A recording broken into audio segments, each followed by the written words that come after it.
know how you're getting all some different equipment, either for like some of these they shoot it from the back, but he's getting on me about being able to hear the questions, and I try to explain to him the mechanism of how that goes. I don't know, because I don't really just listen to all of this since I listen to them like that. But I told him like, So, you know it's something that listen to everybody's press conference. yeah, every time. Well, that's what they all complain about with us, is that you can't hear the questions. Well, The reason I'm saying They want to hear the the questions. three people.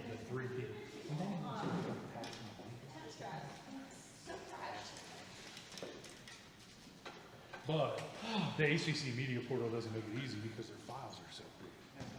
You guys can't turn them around fast.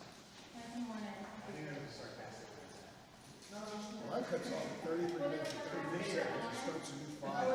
Oh, really? I still haven't figured out how to bridge the file, so I send it to Jacob and he doesn't I get it. got you. That's funny. 33 minutes and 34 seconds.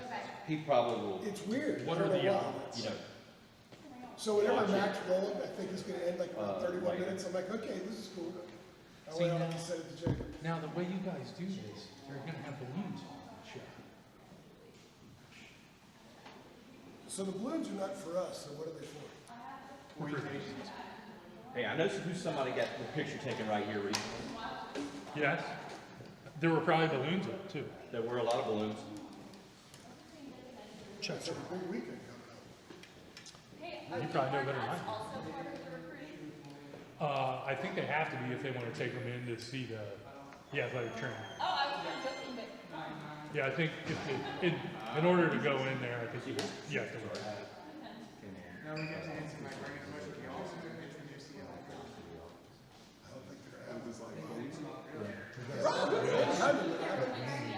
We got a summer intern coming. Nice. Official. Are you just showing pictures of your daughter? I thought I heard him say daughter. might be very person, but you probably Yeah, right. What am I doing? This is pretty, What am I doing while the one compared to, the one we did last year was every assistant coach. You We did remember? that last year? Yeah. And we had like 12 players. It was a full summer car wash. How do you do this? Sorry, I'm tired. I'm not complaining about it, I'm just pointing out it's different. That's all I'm doing. I think we did coaches first, lunch. Remember, That's Lonnie got pissy? Yeah, we ate lunch with everybody. That's right. the lunch was nice. It was a long day. That would have been one. Hey, your Pirates are in divisional race now. Listen, we're going to take any race we get. We haven't been relevant in, I don't know, 8 years. Coaches had a pretty good season. We bring Hutch back to Pittsburgh. Everything falls into place, baby. Punch is back on Pittsburgh? Who's the back? Wow, I don't watch a lot of baseball. Not a lot of reasons to remember. You know, he's a Pittsburgh guy. He named his son Steele. Oh, really? Steel mechanic. Who knew? Ton of gum. I would have never known that if I wasn't here today. Big Pittsburgh girl. Steel mechanic is badass.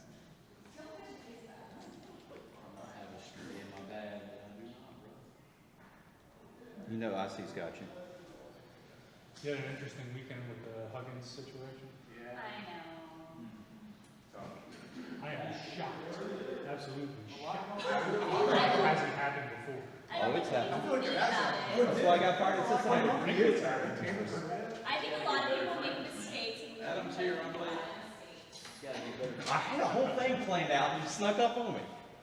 I was gonna be like, damn, Mac, waiting on you. Now I'm gonna screw up the video big time for mouthing off. 10:59. I was here at 10:50. Adam was actually here before you. I'm worried about that. Yeah. Stop and take pictures of the, Jeremy sent him a text yesterday, said 10:45. I was in the elevator went back and said Adam was going to be here.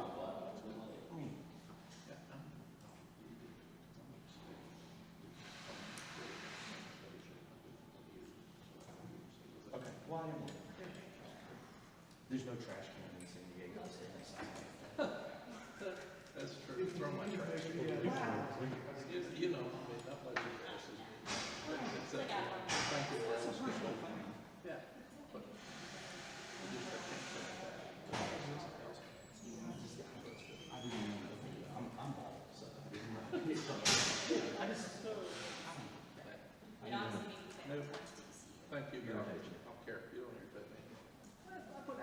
You do, but not about that.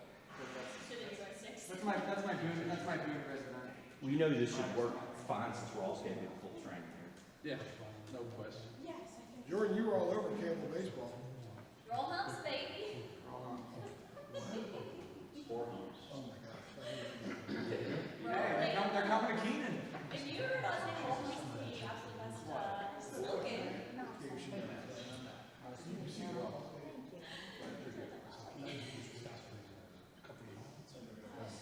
I mean, they're I'm missing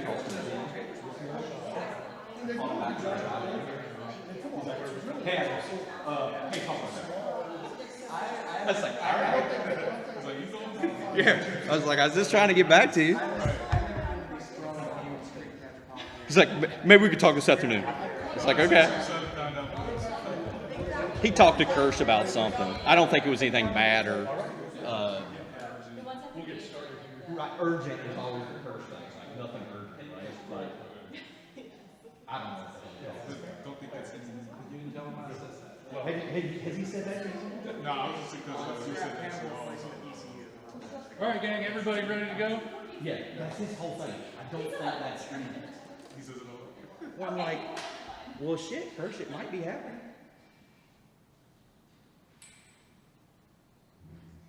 Oh, God, I got his code. You see? He's on time. Look, he's all set up. Mac, you can bust my balls all you want to. It's fine. He's refreshed because of the off-season. He's feeling spry. All right, gang, Coach Brown. Might need to adjust this here, Mac. Okay.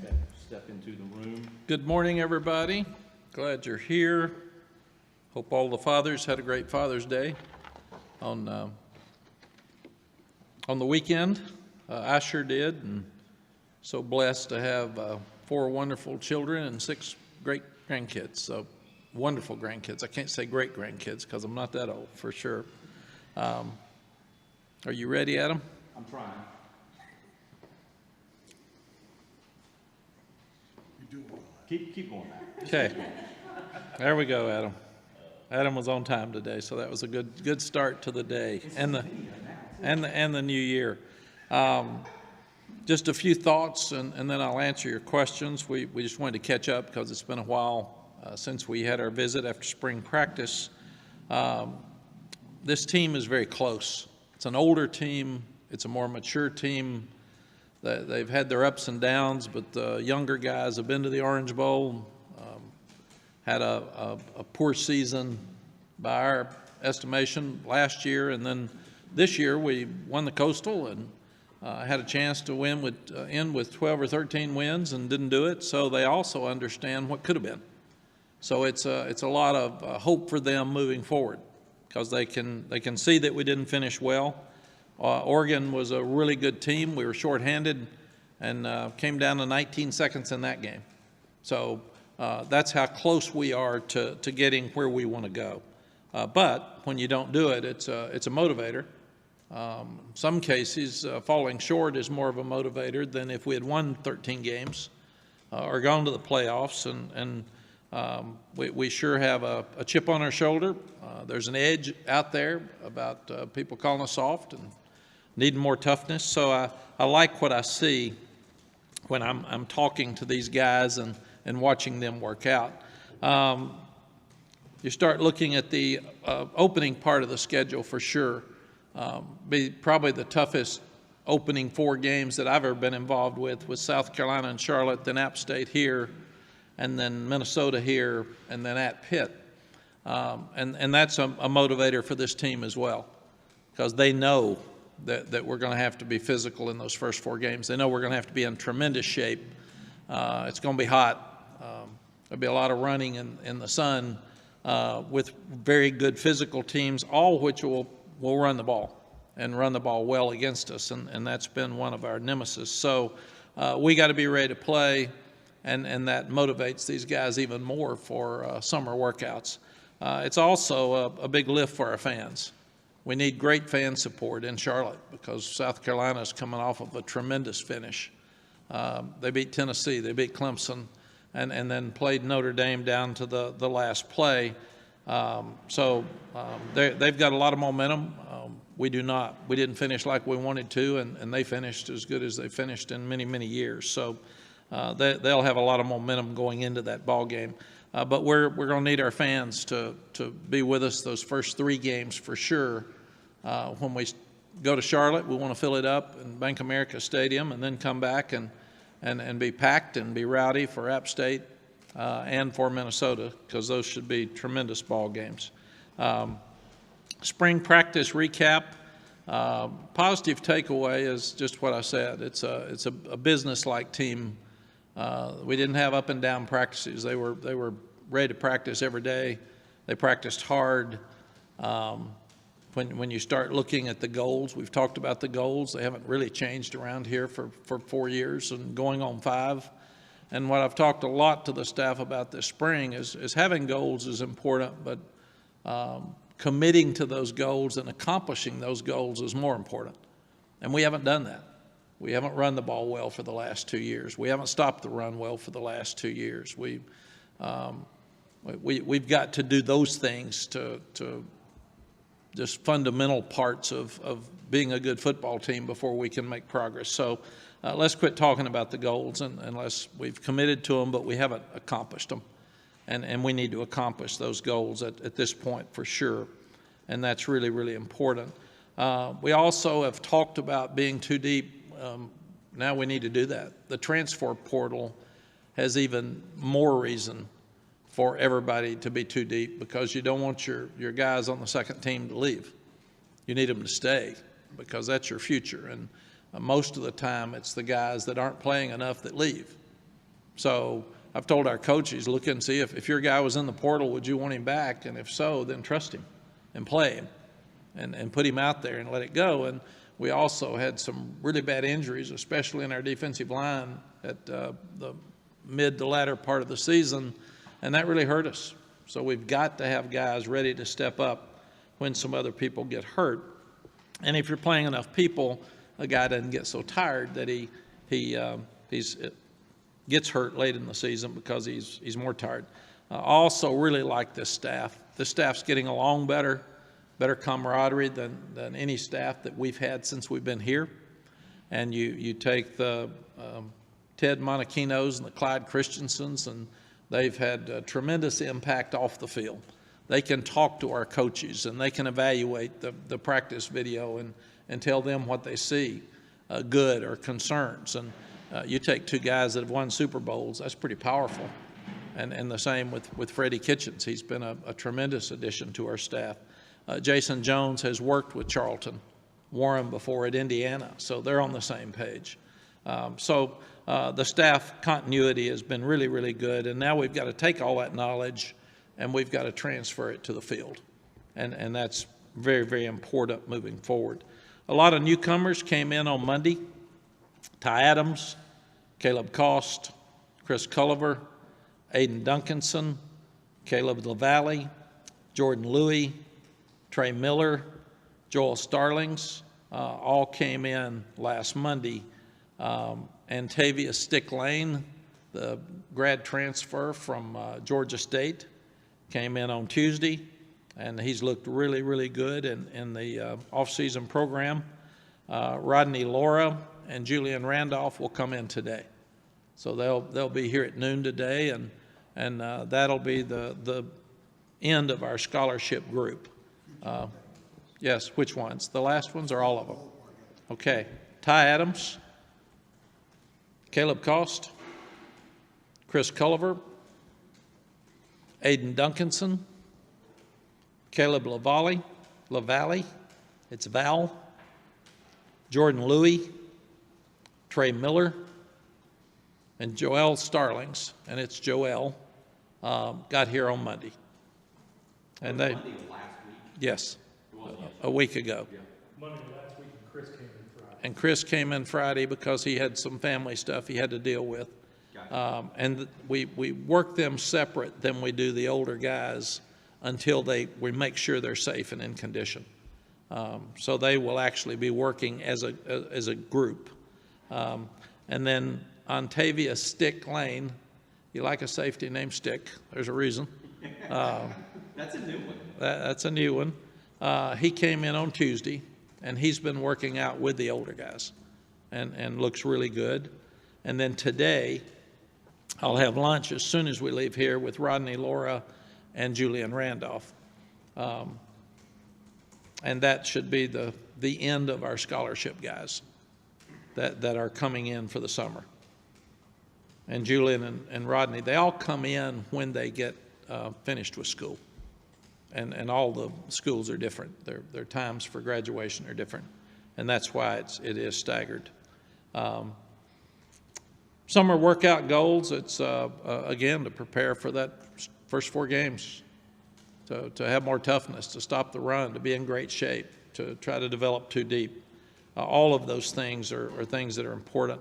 Leadership is so important year-round, but it's even more important in the summer because we can't be out there.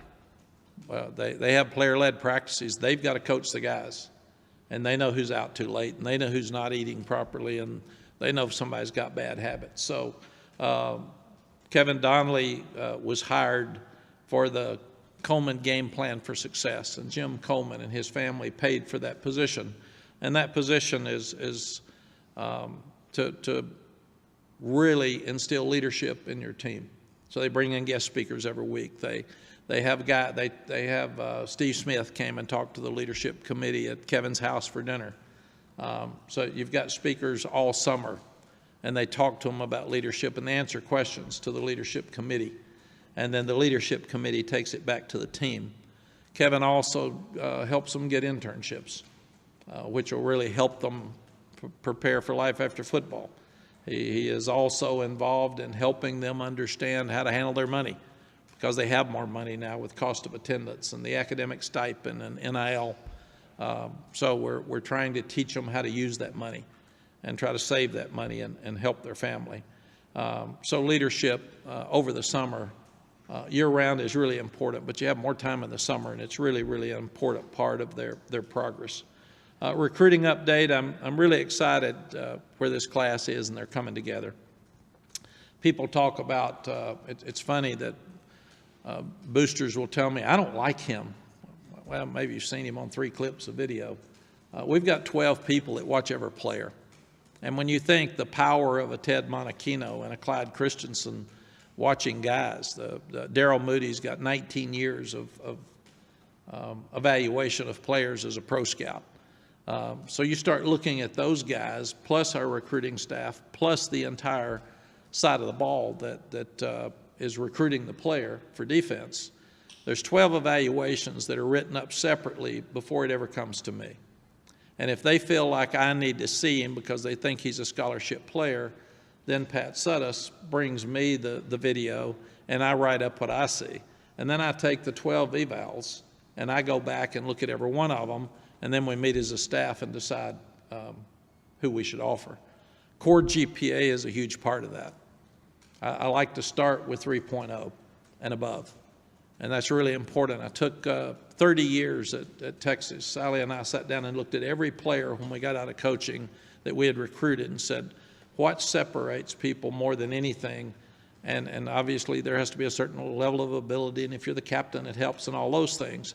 But the fact that you had a 3.0 or above in your core GPA showed accountability. It showed that you cared about yourself. It showed that you cared about others, and it was a very, very strong point for us. So with NIL and the changes that it's made in the recruiting landscape, we have to do a better job of evaluating, number one, who fits here than ever before.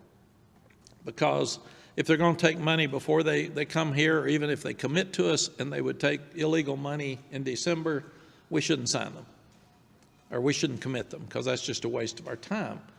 If they're going to be a great player when they get here and they're going to take money to leave, why bring them in? You're developing somebody and you're losing them after a year or 2 years. So it's really, really important that we find the proper people academically that fit our school, the proper families that want to be here, and families that are going to go by the rules. And I'm so proud. We have a great NIL program. I'm for NIL, so I don't want it to sound like it's a negative. But people who cheated before NIL are still cheating. And if somebody's going to take money, and if you offer someone money before they sign with you, it's an inducement like it was 2 or 3 years ago. You cannot do that. You can simply tell them that the running back, the starting running back on our team is making this much money. So there's an opportunity for you to make that money. You can't give them the money, and people are just saying, I will give you this amount of money to sign, and we're going to go by the rules here, so that's not happening. But I'm really, really proud of the young guys that are committing with us and the families, that they're trusting us, that there is an NIL program within the rules, that they can earn their money when they come here, but we're not going to illegally give them money before they come. And we have to ask them before we bring them in, are you going to take money? If you are, then don't come in. That's just who we are. But we've got a huge weekend this weekend. We've got 13 guys coming in. We've got a lot of momentum. I think we've got 17 commitments now, something like that. I don't know what it is. But I'm really excited about the weekend, and we're going to finish with a lot of momentum, and it's going to be good. People wonder sometimes why you don't take a guy. It may be he's not interested.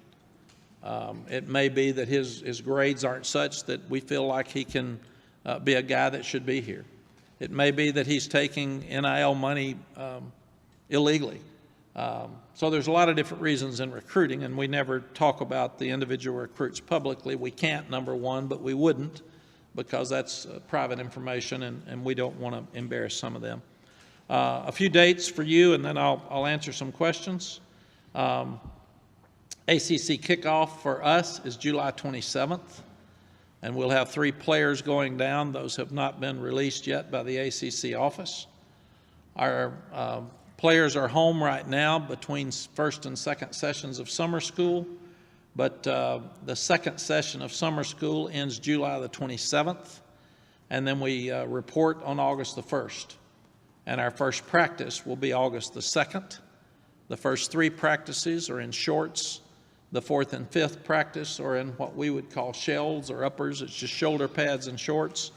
And then the 6th practice can be in full gear. And we'll get you a full schedule to come. The last thing I'd like to mention, it's interesting, then just about every recruit that comes in asks me if I'm going to quit, because they said all the coaches recruiting against us say you're quitting. And I said, well, I haven't talked to any of them. And there were a number of them last year that said I was quitting that got fired, so they probably ought to worry more about their jobs than mine. And then I thought it's probably the best compliment I could ever have that they want me to quit. So I want to thank them. So I'm publicly thanking all of you all who are saying I'm going to quit. Because it's a great compliment. I'm in better shape than I've been in 20 years. I'm working harder than I've been in 20 years. I'm really excited about where this program is and where it can go. And I sure wouldn't be sitting in on Sunday afternoon talking to an unofficial visit of a guy from the class of 26 if I was planning on quitting. So, no, I'm not planning on quitting. Questions? You said you talked a lot last year about how much you liked the demeanor of the team in the offseason. You kind of touched on that at the beginning here. Is it a similar demeanor to this team that you saw a year ago, different in any way? It is very similar, except they're older. Most of them are back. And last year they had the chip on their shoulder. They were coming off 6 wins and an awful bowl game against South Carolina. So hey, keep your mouth shut and play, because we didn't deserve to be talking about anything. And nobody gave them any credit for anything. And then they're 9-1, so they know what's possible, but we didn't finish right. And I mean, we didn't finish right with 2 really good teams and 2 other teams that were a lot like us that we didn't finish in the end.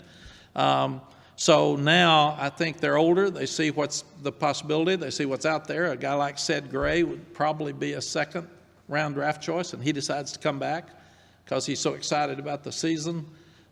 So that's what I see. This is the same attitude we had last year with more confidence and more maturity, and still has a chip on the shoulder because we didn't finish right. Now, I'd rather finish right and not have the chip on the shoulder for that reason. I'd rather create a chip on the shoulder for another reason, but that didn't happen. So, yes? So I was going to ask, what's been your takeaway from the ACC meetings? Everyone gets all excited about those every year, and John has mentioned among the Magnificent Seven and revenue I thought the meetings were good. All the head coaches sitting there together, and you bring in the commissioner and you bring in the officials. The new supervisor of officials was there and talked about the way he's going to evaluate officiating and the changes and what would happen. And that's always interesting because everybody in there is mad at officiating every year without question.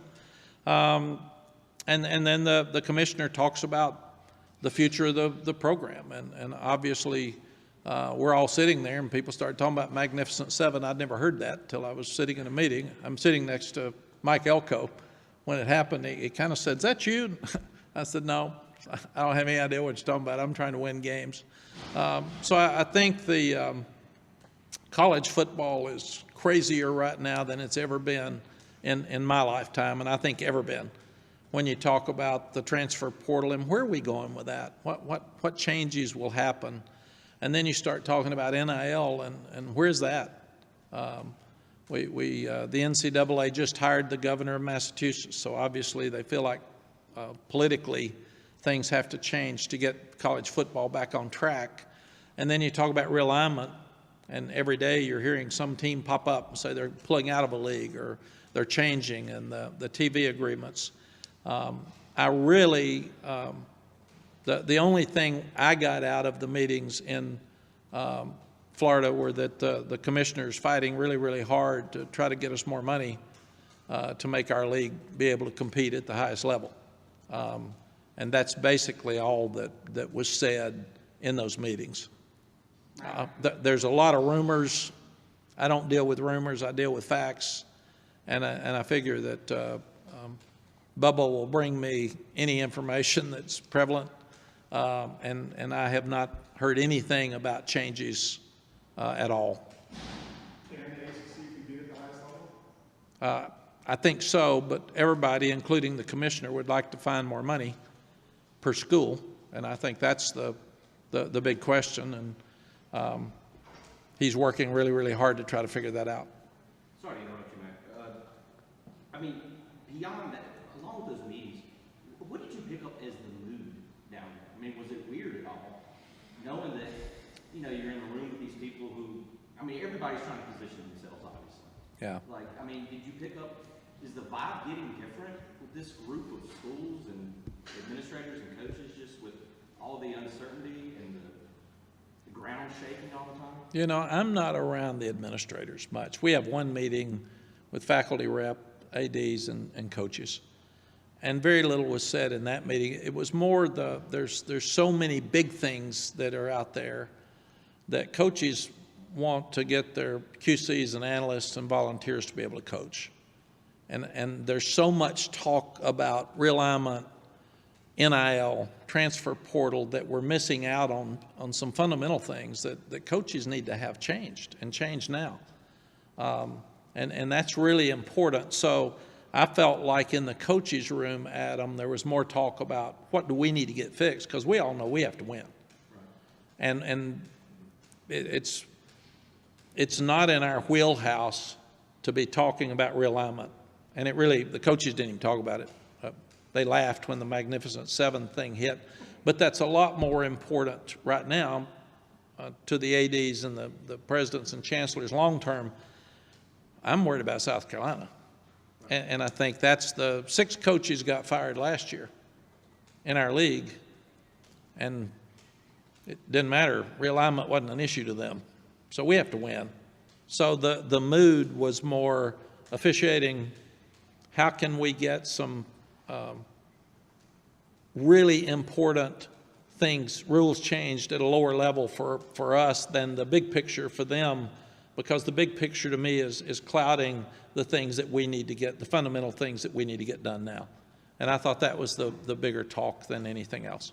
Is there any discussion in those meetings about league performance and how you guys can maybe affect perception with scheduling, or don't play games at Mack schools, that kind of thing? They didn't get into don't play schools from certain leagues, but absolutely for us to get more money, more TV money, we all need to play a tougher schedule to be able to draw interest from the network to pay more money for it.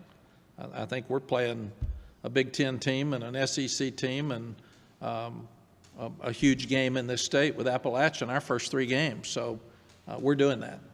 And I do think that that matters to everybody, and Andrew, everybody in there was told, you want more money, pick it up. And we've all been told we've got to do a better job of selling our league with football. I mean, some other leagues sell theirs better than we do. So we've got to constantly push football and how important it is. And then also we need to win these out-of-conference games. It matters because it's important to all of us. And that's why it's foolish when ACC schools fight with each other, because we're all trying to make this thing work. And that was a big part of our discussion. Question about FCS opponents. Obviously, coaches want wins. So generally speaking, you should get a win if you play an FCS team. But there's also the television factor and the appeal and fans buying tickets. There was a time not too long ago, a lot of coaches defended it because they wanted to help those programs get some money and keep them running. But you got to help yourself now. You got to look out for yourself first. So what is the thinking for you, and also what you think other coaches think about maybe not playing FCS games anymore? It's a great question and a real problem, because the coach's job is very different from the athletic director's job. Coach has to win or he gets fired. So would he like a lesser opponent? Absolutely. Would he want every advantage? And the thing is, most fans don't remember who you played. You win 10, 12 games, and they say, God, what a year. Yeah, they had 3 FCS teams on there. Nobody goes back and counts them. Now, if you get beat by great teams, then nobody counts them either. They just said, man, they were bad. They just won 4 games. So the athletics director's job is to make as much money as he can and make sure he goes by the rules and keep his coaches. The football coach has got to win games within the rules or he's fired. So that's where there are a lot of head coaches and athletic directors that don't get along because they're fighting the two. And I understood at a very young age, because I was an athletics director at Tulane, that we have different jobs. So my job is to do what's best for the football program at the University of North Carolina, 100%. And when I get in strong discussions with Bubba, I've said, you hired me to do what was best for football. So if I'm fighting for football, don't get mad at me. It's my job. It's what you brought me in here to do. I know you've got 27 other sports. That's not my problem. I want the best for all those sports, but my job is to fight for football. And that's where it gets confusing, and Bubba's got a very difficult job trying to fully support 28 sports. At Texas, I think we had 16, 19, we had the minimum, and they were fully funded. But so my job is to win all the games with really nice kids that are all graduating, staying out of trouble, and make enough money for all the other sports. And I understand that. And that's why we need to win, and we need to fill the stands, and we need to make a whole lot of TV money. Football was a savior during COVID for TV money because we didn't have any fans. We might have had to shut down if football hadn't played. And that was such an important time in our athletic program's history that it all worked. But it's one of the things right now across the country, those coaches that are getting fired can't worry about realignment. I can hear some of those discussions. Yeah, no, and very honestly, I'm the older guy in the room, and I love our coaches, and I look at things differently than a guy that's been a first-year head coach that's trying to keep his job. I mean, it's different. They can't worry about all this stuff. They got to eat. And they got problems that they got to get fixed immediately, and that's where there's so much diversity in thoughts, because everybody's got a different issue and really a different plan to accomplish their goals. Mack, kind of staying on the revenue aspect, the ACC last month put out the thing about the success incentives as far as the postseason goes. maybe just the way that you kind of view it or how it's explained to you, what kind of impact do you think that would have on the conversation? Do you know, I don't want to talk about things I don't know enough about, and I read it like you did. I heard it briefly at the meetings. That's Bubba's area, not mine, so he would be better to answer that. I know that it sounded like the more we win, the more money you get, and I'm trying to win all the games, so I'm in. But I really don't understand the exact process of how all that works. So Bubba would be much better for that than me. You said they just brought it up briefly at the meetings. It wasn't like a longer discussion. Yeah, in the football meetings, I don't even remember us discussing that because that's the ADs. Again, that's realignment. That's the ADs. The football coaches were trying to get guys to coach. They were trying to get all their players to come in for preseason. I mean, there were very fundamental things that we wanted that hadn't been done that we all agreed to, and we couldn't figure out why they weren't done. And obviously, we had the head of the AFCA come in, and he talked to us about NIL and transfer portal and where that was going, because that's so important to the coaches. But realignment didn't really make it to our room. Does that come up for vote again with the NCAA, the quality control coaches, that sort of legislation? Because it didn't pass. Right? Yes. What Pat's told me, or what I heard, is that they're redoing some of the committees, which I think will be very positive, and maybe even separating divisions, which will be very positive, because we're obviously very different in Power 5 than we are FCS, and it's hard to have the same committee vote on all the rules for both of those. And I'm hearing that will be brought back up in January. Okay, so you got to wait at least for a while. Yes. I'm sure, just like you, all the other coaches had calls that went against them and they objected to what was wrong. In the meetings, how much did you talk to the commissioner and the league about the officiating? What have they told you? What, if any, will change this coming season? Yeah, the new supervisor, to me, short term, has done a tremendous job. And Al met with us, all of us. And what he's doing is he's hiring basically assistant coaches that are going to coach each position of the officials like I have in our program. So he's going to do it the same way. And then that review process will be talking to us every week about here's what that coach saw and here's how we handle it. And he said we're not going to agree on everything, but we're going to give you the answer of why we called it and how we expect you to teach it to call it. And that's all we want. We want consistency on calls. He came over and spent a full day with us, and I think he did with every team. And I said, how are you going to call defensive pass interference? And all of our coaches were sitting there, and I said, we need to know how to teach it because everybody calls it differently. Some people can be really aggressive, and it's not called, and you're an NFL guy, so tell us how you're going to call it. So he would stand up, and he'd get Andrew up, and he'd show, here's what you can do, and here's what you can't do. We are not going to call this. We're going to call this if you do this. So that was very, very positive. And I thought the coaches left with a very good feeling that they're going to be all over it. They're going to have great communication with us.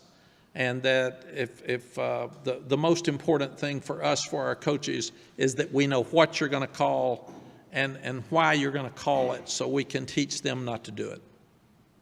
This was Alberto that came out? Yes. It's been a full day together? Yes. And I think he and two of his, quote, coaches, assistants, who will be coaching the positions of the officials.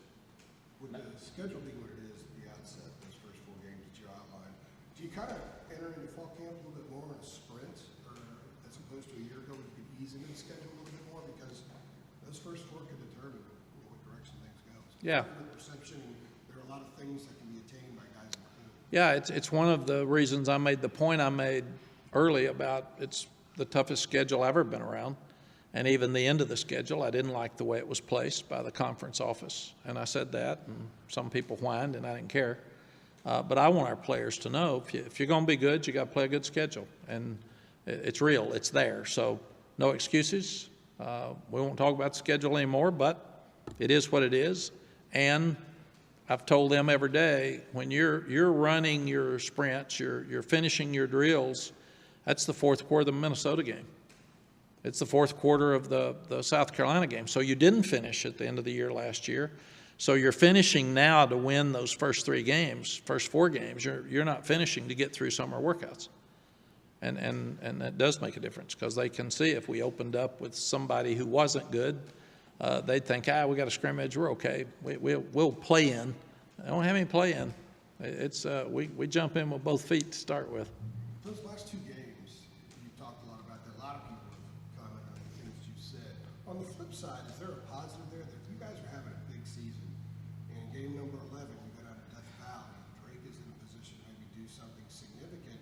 Doesn't it kind of work to your advantage in the sense that you can really attain something significant in the last few weeks? It does. There were a lot of great things we did against Clemson. What was then unusual for us, we turned it over 3 times and had a field goal blocked. Defense played a lot better than they had played and stopped the run better than they had stopped it. NC State comes down to a kick in the end. Oregon comes down to 19 seconds.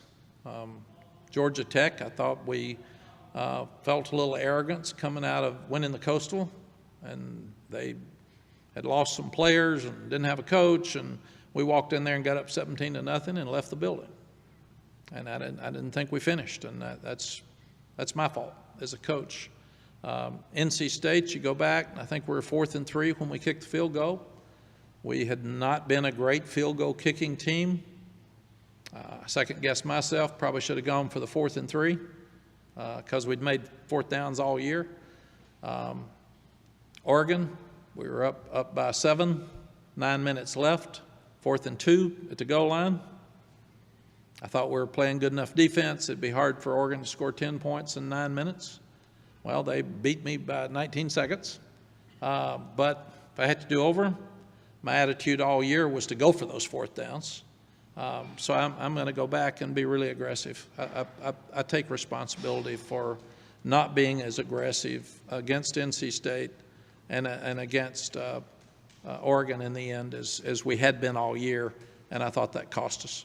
Were you not as aggressive in those situations because the offense hadn't been as potent the last few weeks? Yeah, it was a combination of both. The defense was playing better because Oregon was averaging over 500 yards a game, about 50 points, and they were playing great defense. So I said, you go with what you got, and offense has not been as good, and we'd lost our offensive coordinator and our offensive line coach, so Lonnie hadn't called plays as much.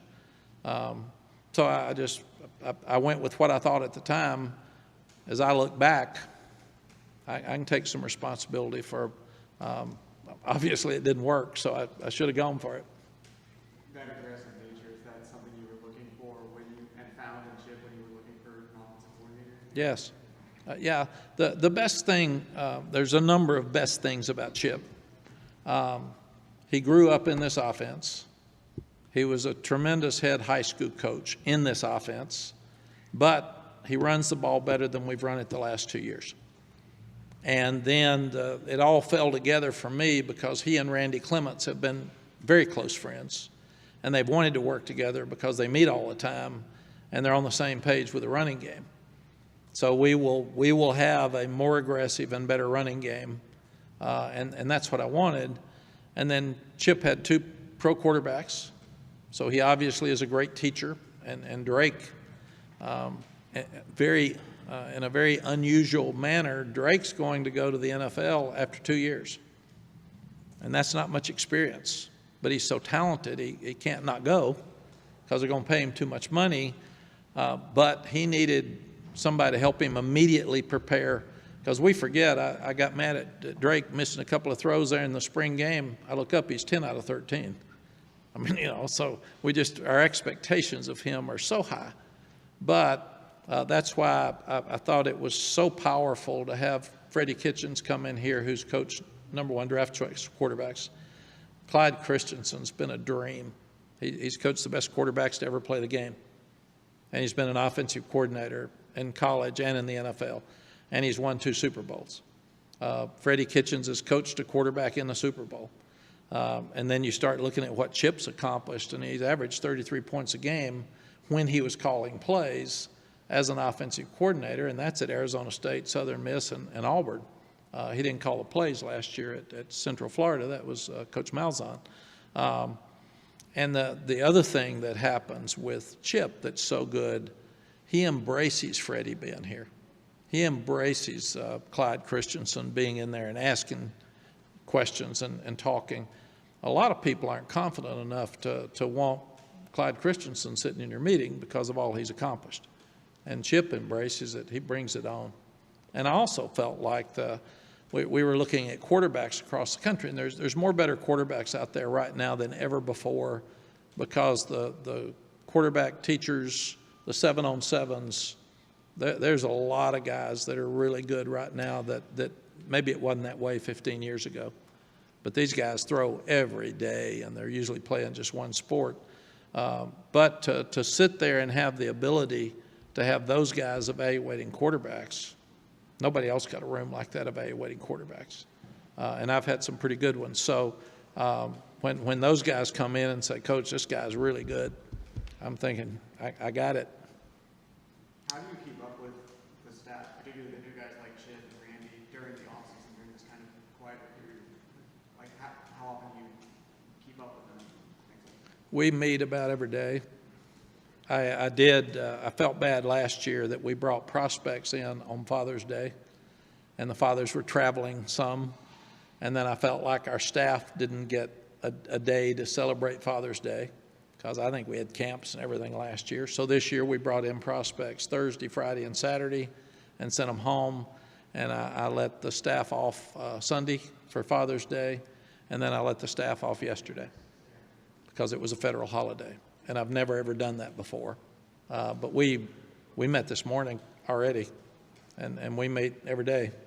So, and I text or talk to all of them every day because I've told them that in the recruiting world now, when somebody's not coming, somebody is coming, those numbers are so hard with roster management this time of the year to get it all to work out.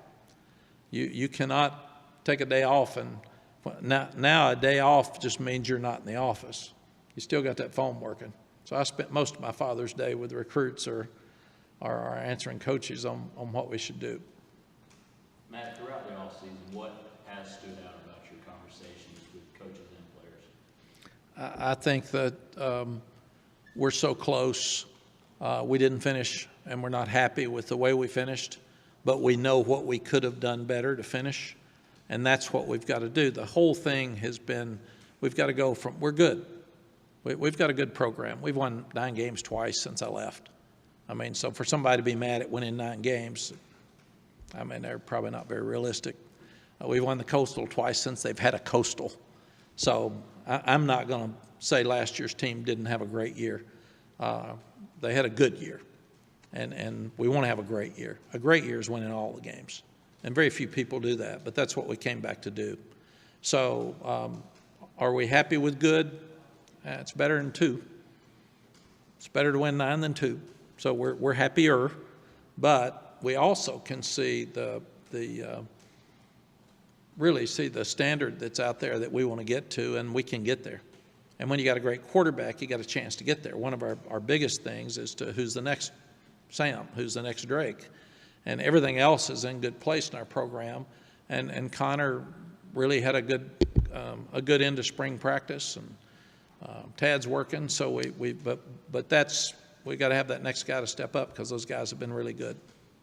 Coach, how do you manage expectations going into this game versus South Carolina with personnel changes, a lot of eyes on Drake, and trying to build off of last season, but kind of just still take it one game at a time? How do your team stay grounded?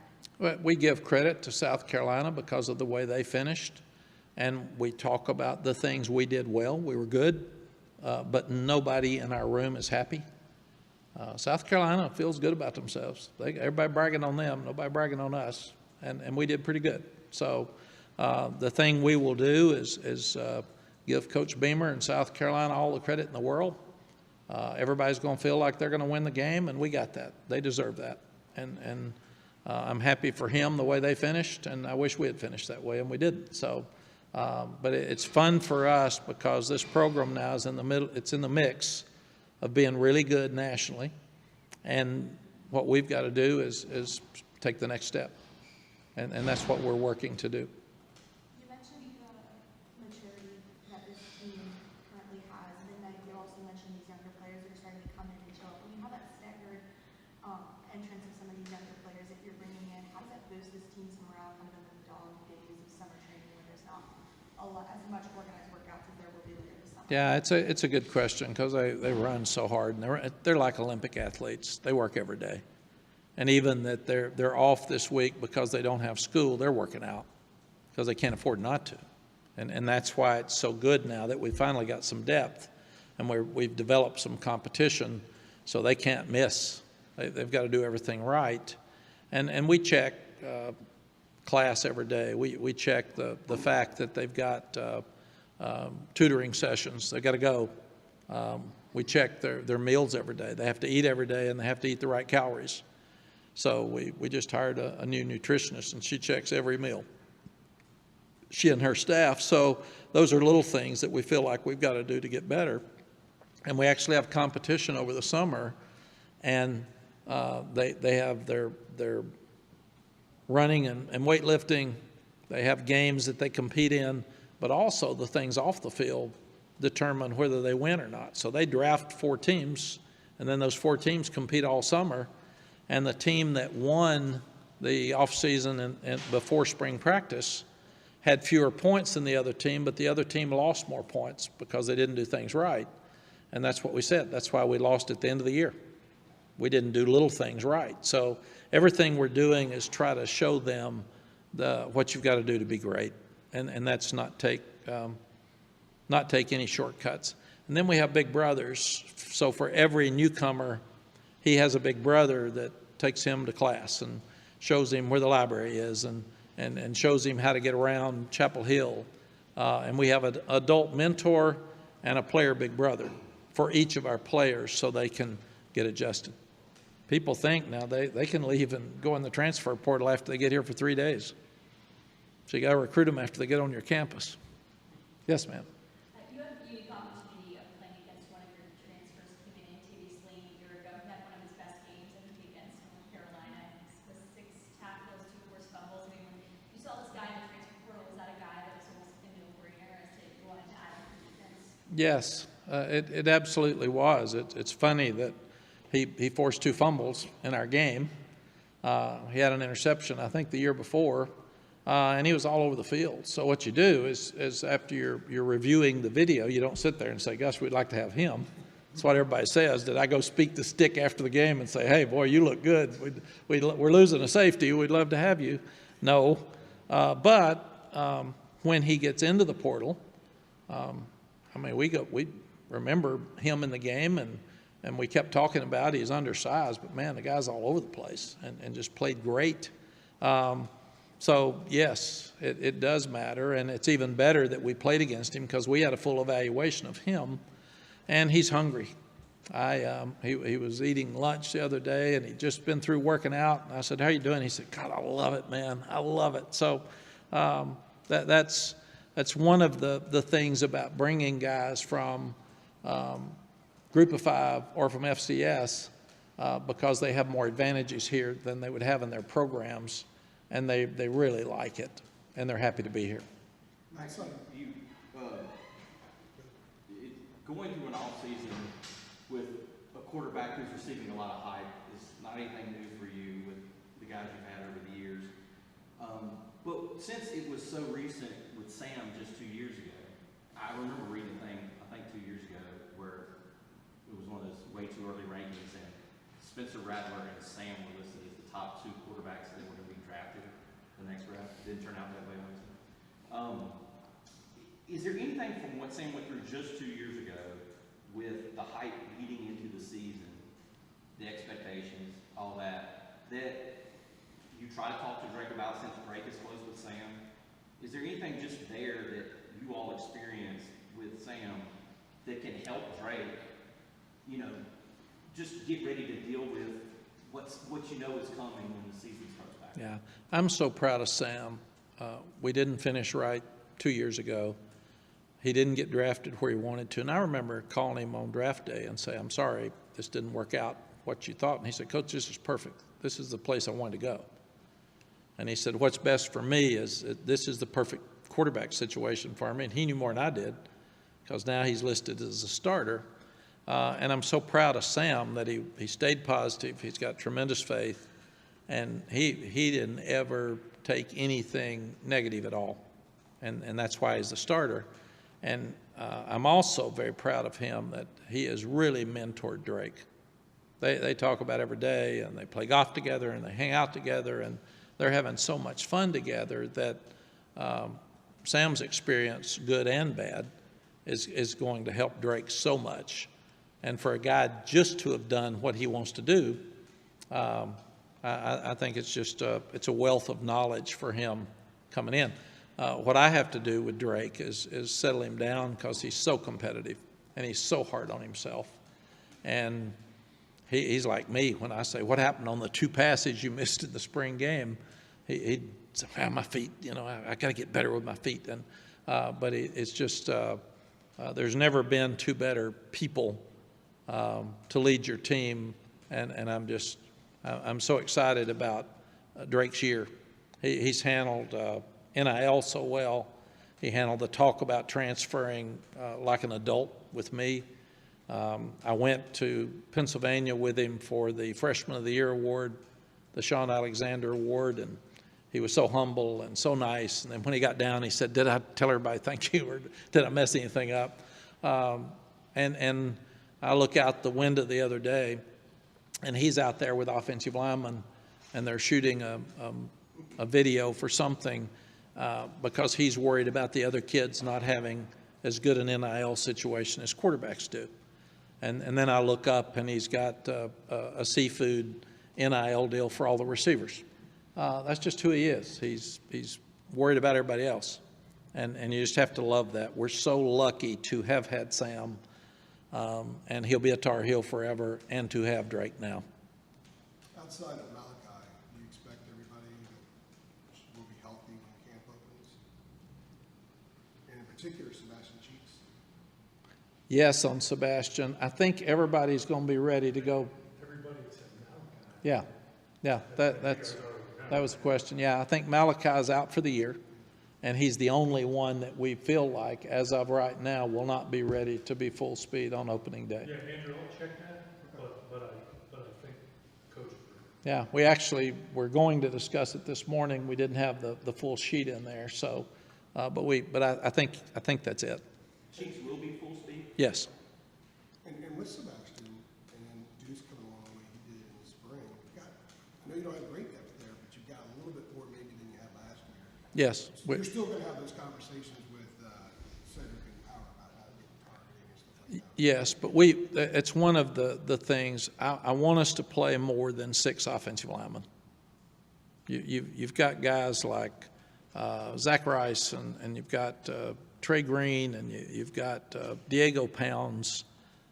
You got a bunch of guys that they need to be playing, because they're our next offensive line. So I know I put so much pressure on the coaches to win, but guys are going to play better when you put them in, and they're going to feel like you trust them. And it may be every 3rd series, but we're going to have to put those guys in. And it made me think of it, Andrew, because same thing at linebacker. Amari Campbell stepped up and had a great spring. Now, he's a freshman, but it doesn't matter. Power was a freshman 2 years ago, and we threw him in a lot. And then you've got Caleb that just got here, LaValle. We think he's got a chance to be really good. So you've got you got some guys there, but they're going to have to play. And that's what I told Coach Chiswick and Coach Thigpen. Got to play them. Got to put them in. And if it's every 3rd series, we kind of have a rule too that don't put them in inside the 20s. That's where games are won. But if you're from 20 to 20, put them in, let them play some, because that's the only way we're going to get better. And Ced and Power can't play 900-plus plays again 2 years in a row. That's just not fair to them. Coach, the new light installations at Keenan, is that something that you've been wanting to do for a while? Yeah, that is totally Bubba and Rick Steinbacher. They did a great job with it. I've never seen it. I think we're actually going to see it in August and maybe even show the students. I think it'll be really cool. But I thought some of our opponents do it, and I thought it was really cool when I was watching them do it. So I think it'll be an added fun thing for our fans and for our players. And, going back to the depth, I wanted to ask about running back. You guys returned a lot of players there. There were some guys that are, I guess, going to be healthy coming into next season. Just what do you think about the competition in that room? And do you feel there's anyone that's kind of, maybe a potential candidate to kind of get the share of the big share? Yeah, we've basically had so many good running backs, and a lot of them have been hurt. So it's been a really weird dynamic in that room. And we've really talked about we'd like to have a 2+1. We'd like to have 2 running backs that are going to play and one ready to step up if one of them gets hurt. And then the other guys that are talented, maybe find something they can do in special teams or third down back or something. And right now, I would see Elijah Green and Omarion Hampton being the 2 that go out there first, because they were healthy all spring and practiced all spring, and the other guys were banged up some. George was doing really well, and then he sprained his ankle, and he missed the latter part, or most of spring really, but the latter part for sure. And then Caleb Hood's been hurt, now he's healthy. He was down to 220. I talked to him Friday at lunch, and so he's in great shape. And all of them have a tremendous attitude. So I like what I see from them. And then you got Jordan Louis coming in. Am I missing somebody? You all can tell me if I'm. Yeah. 5 guys kind of Louis. Yeah. So, but we can't have a little bit of all of them. We've got to have somebody that, if you can put him in the game, our deal has always been, if he takes over the game and he gets hot, leave him in. And if not, play them about 5 plays each until one of them takes over and keep them fresh. And that will help us some. Mack, you were saying earlier that you were in the best shape you've been in 20 years. We'll take the word on that. How I'd have to go back to the day I thought it got out of hand, but I don't know. Okay. I mean, some of those pictures with Bobby Bowden, how are you going about trying to do this? Has had you running the stadium steps? Or has this been, is this all about eating right? Are you going to bed early? Like, what has Sally been all over you? How have you gone about this, and how are you feeling? Well, Sally's bad because she's Italian. She loves to cook, and then she wanted me to eat what she didn't eat, so that wasn't good. It's partly was her fault, lack of discipline on my part, and her being too nice to her husband. No, a couple of years ago, I went to Hess, and I said, I want to start working out. I'm going to do this. And then he started telling me what I was going to do, and I said, I'll fire him. I can't do that. So I'm not going to do that. So I said, nope, not going to do that. And then we had a speaker come in the spring, and he said that he told a story about the guy that was in the desert in Arizona, and he fell and caught his arm between some boulders, and he had no phone service, and it's a true story. And he was going to die. He didn't have any food, didn't have any water, and it was hot, and he had a knife, and he cut his arm off. And that's the only way he could live. So the guy basically said, if you've got something that's not good in your life, cut it out. Cut it loose. And I thought, I'm sitting here telling these players to be in great shape. I'm sitting here telling them to lose weight or gain weight, and here I am. I let myself get out of control in COVID, and I got way too heavy. So I started fasting, and I don't eat till 11:30 or 12, after trying not to eat after 8 at night. And then I try to eat this much instead of this much of every portion. And I cut out all sugar. And I love can I get in trouble with a sponsorship if I said I love my Diet Peach Snapple? And I was having 6 of them, and they cut me down to 1. So now I take the 1 and I sip it very carefully, because I know I've got to use it for the whole day. So I get 1. So, and then I walk every day. And I do feel better, and it's not easy.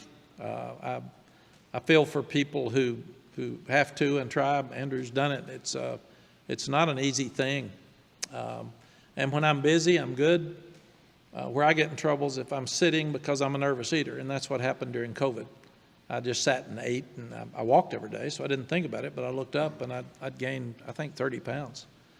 So it was way too much, too fast. And I've got some more to go. So I've lost 35, and I'm trying to lose another 15. So I'm trying to get that down a little bit more.